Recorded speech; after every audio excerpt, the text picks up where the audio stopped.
அல்லது பணி செய்தது, இந்த மாதிரி எந்த தகுதியின் அடிப்படையில் அவர் துணை முதல்வர் ஆக்குகிறார் என்கின்ற உதயநிதி ஸ்டாலினுக்கு துணை முதலமைச்சர் பதவி வழங்குவதற்கு முதலமைச்சரின் மகன் என்பதை தவிர என்ன தகுதி இருக்கிறது என பாஜக எம்எல்ஏ வானதி ஸ்ரீனிவாசன் காட்டமாக விமர்சித்துள்ளார்.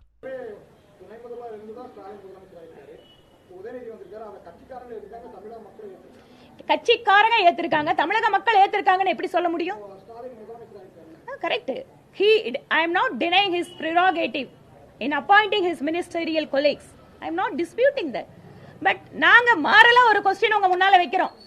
அதே கட்சியில உங்க பக்கத்துல 50 வருஷத்துக்கு மேல எம்எல்ஏவாக இருக்கின்ற, அமைச்சராக இருக்கின்ற திரு துரைமுருகன் அவர்களுக்கு இல்லாத ஒரு தகுதி திரு உதயநிதி ஸ்டாலின் அவர்களுக்கு வந்திருக்கு.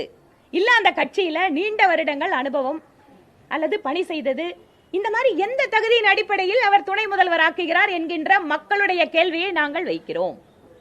அதனால தான் சொல்றேன், இந்த அரேபியன் கண்ட்ரீஸ்ல எல்லாம் குதிரை பந்தயம் நடக்கும். அங்க குதிரையை ஓட்டி அந்த பந்தயத்துல வரும்போது முதல் குதிரை அப்படிங்கறது ராஜாவோட குதிரையா தான் இருக்கணுமா. அந்த முதல் குதிரையை தாண்டி வேற யாராவது குதிரை போனா கூட இழுத்து பிடிச்சுக்கணுமா.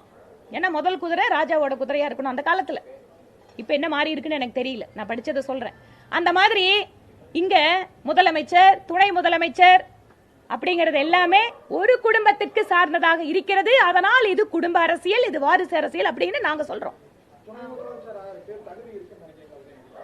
இங்க பாருங்க, இது தகுதி அப்படிங்கிற அடிப்படையில் அல்ல. தகுதி அப்படிங்கறத தாண்டி அங்க மகன் என்கின்ற தகுதி முக்கியத்துவம் பெறுகிறது. அதனால அதை சொல்றேன். என் மீது வரும் விமர்சனங்களுக்கு என் பணி மூலம் நான் பதில் சொல்றேன் அப்படின்னு சொல்லிட்டு உதயநிதி சொல்லியிருக்காங்க. செய்யட்டும், பணி செய்கிறார். மக்கள் அது செய்திகளை உள்ளது உள்ளபடி தெரிந்து கொள்ள ரெஃப்ளெக்ட் நியூஸை சப்ஸ்கிரைப் பண்ணுங்க.